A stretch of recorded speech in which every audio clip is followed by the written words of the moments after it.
How's everybody doing? Welcome to the channel, SemperFi Mobile Auto Repair. Got called out to this 2011 Ford Fusion. Customer concern is that the vehicle, he was driving his vehicle and then all of a sudden it just shut off on him. And then he waited a couple of minutes. He was able to turn it back on and drive it home. So right now we're going to find out, see what's going on with it. We're going to be testing. Well, first we're going to do a code scan, see what we come up with, and then we're going to proceed with a diagnosis and see what's going on with the vehicle. So let's get to it. First thing I'm going to do is I'm going to check the engine oil, see where it's at.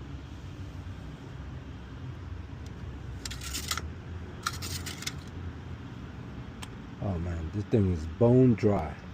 So make my recommendation. So customers will need to add oil. And let's check the coolant. This car is cold. It hasn't been ran. Let's see if we see anything. Nope. I don't see anything in there. Let's take a look at this radiator hose. Oh yeah, it's cold. Let's take a look. Oh yeah, there's absolutely nothing in here. So we're going to add some as well, and then we'll take a look and see if this bad boy is experiencing a leak as well.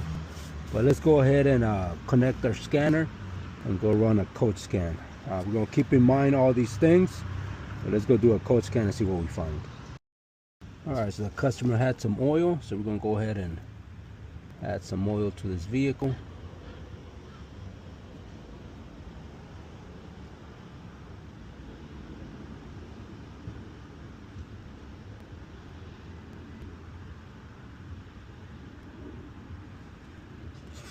Let's take a look, see where it's at.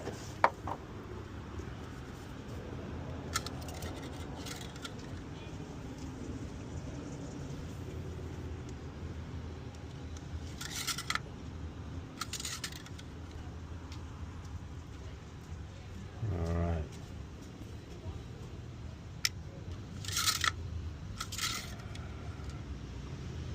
Okay, it's right where it needs to be.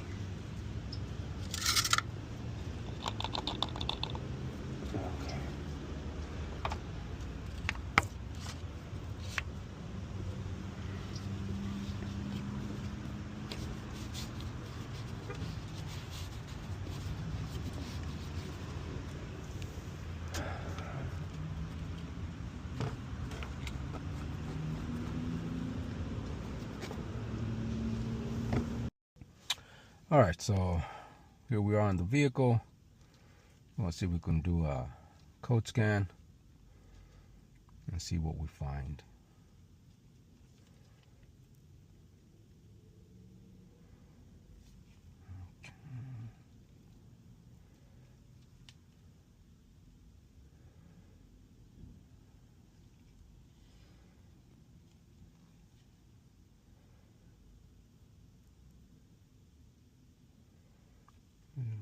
With factory installed navigation. Nope.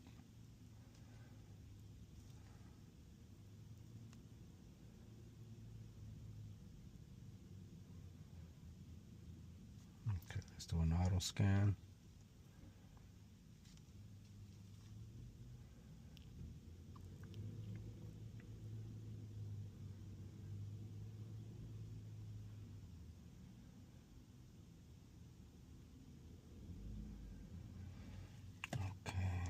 See here, rating is not complete. Okay, side airbag. Sorry about the glare. Pads, lost communication with compass module. Let's see. Okay, so it looks like they might have deleted the codes, because we have the P1000.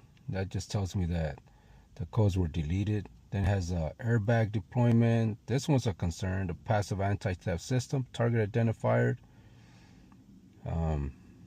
So that's of concern. Lost communication. He did tell me, the customer did mention that he went through deep water at one point in time. Not sure if, that might have affected it. But I'm going to go ahead and, let's see, save the report.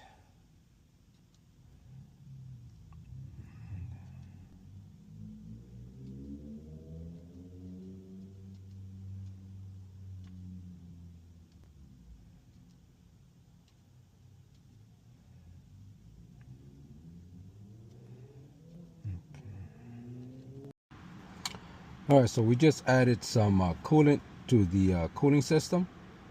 We'll go into the control unit.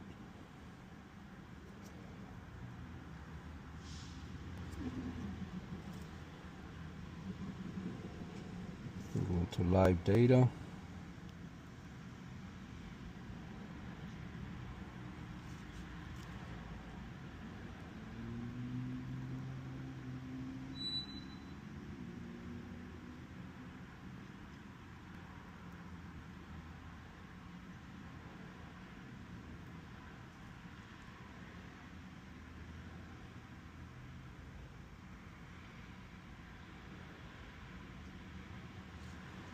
All right, so we're just going to get basic information here. Let's see. Sorry about the glare. Let's see here.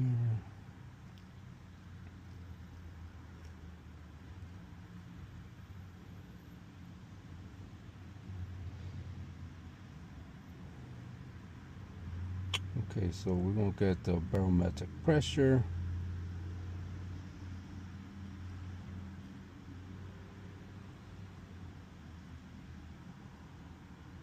Camshaft position sensor status.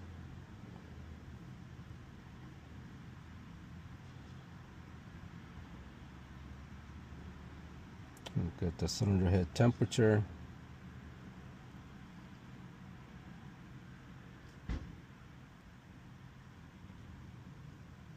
Desired idle.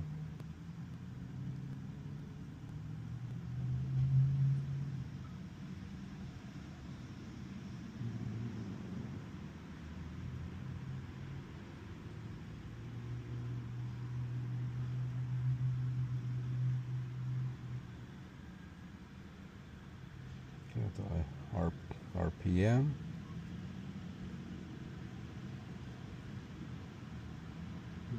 Engine load.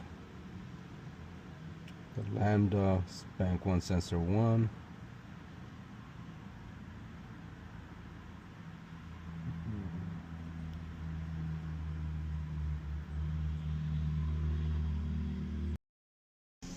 All right, so vehicle's been running for a little bit now. Cylinder head temperature at 186, desired speed 750, engine load 25%. The lambda is at pretty much at 1. Okay, let's see here. The rear exhaust is oscillating really good. Long-term fuel trims at 2% positive, and short-term is minus 0.78. So fuel trims are good. Mass airflow settling down at 2.8 grams per second. Yeah, it's really good because this engine, I believe, is a 2.0 liter. So it's right where it needs to be as far as grams per second. The engine feels good. I'm accelerating it. It responds well. Now I know the customer's concern was that the vehicle just shut off on him, and he did notice that there was no coolant in the system. He added some. He feels that there might be a leak somewhere. Right now, as far as everything, the engine seems to be running perfectly. If we look at the temperature, it's at the halfway point here.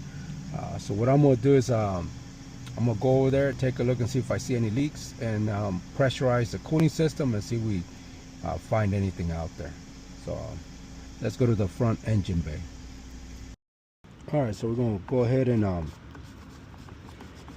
remove this radiator or expansion tank cap. Already made sure that the cooling system was cool. So we're going to remove this, add this adapter so we can pressurize the cooling system.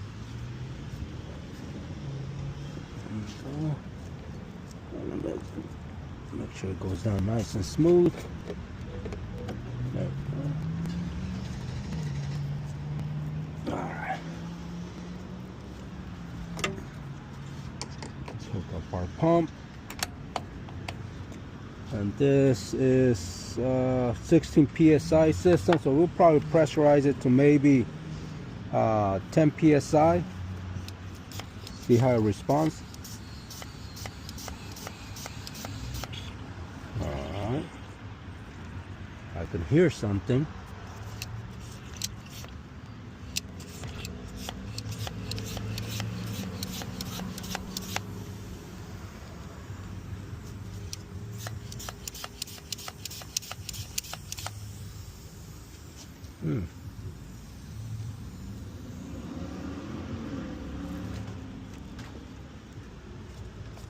It'd be the cat. Let's see.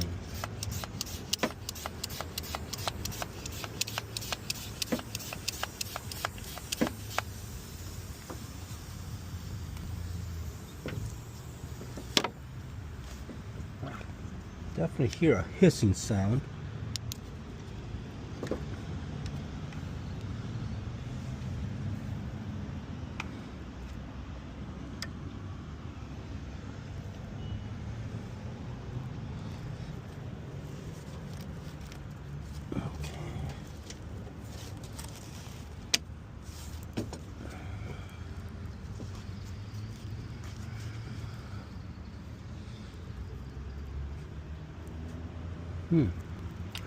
All right, let me see.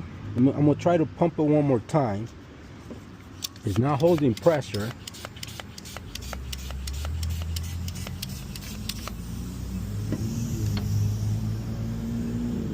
I can hear a hissing sound.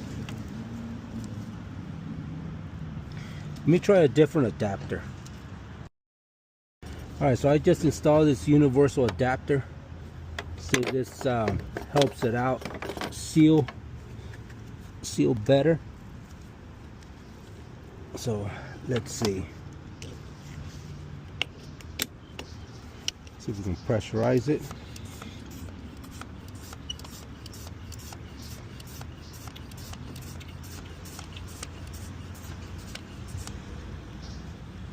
Okay, I can hear something.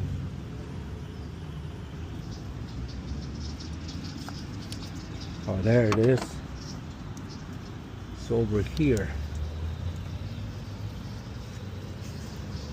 This is where it's, oh man, it got me. Let's see. Oh yeah, you release the pressure. As you guys can see, it's coming from somewhere over here. Let's see what's over here. That's a thermostat housing. Let's see. Oh yeah, looks like it's a thermostat housing that's cracked. Let me pressurize it a little bit more.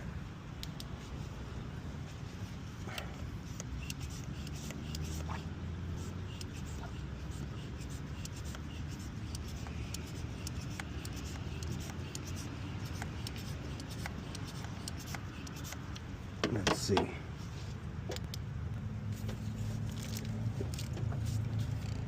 Oh yeah, there it is.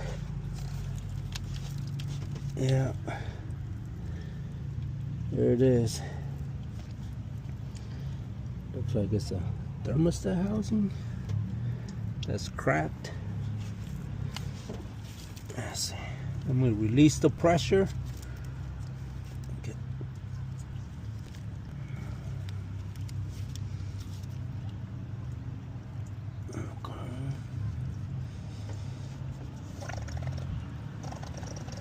Come on.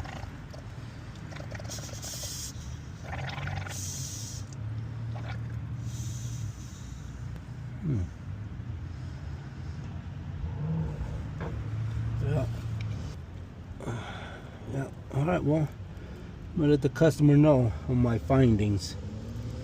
This was the source of his leak, and that's why it overheated on him, and probably that's why the vehicle shut off on him.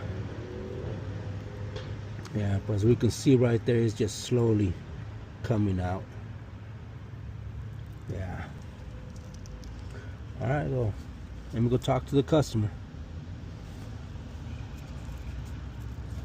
All right, so I'm done with this diagnostic. Pretty much what I ended up finding out that the leak is coming from, it's called a coolant bypass adapter. That's this part right here.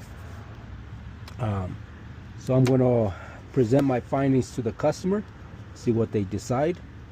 If they want me to conduct the repairs, I'll bring a part 2, and you know, we'll go through the process of repairing this. But other than that, thank you for joining me. Like, comment, subscribe. If this video helped you out, by all means give it a thumbs up. That way you can go out into the cyberspace highway and hopefully it'll help somebody else out. But thank you once again, and you guys have a good one.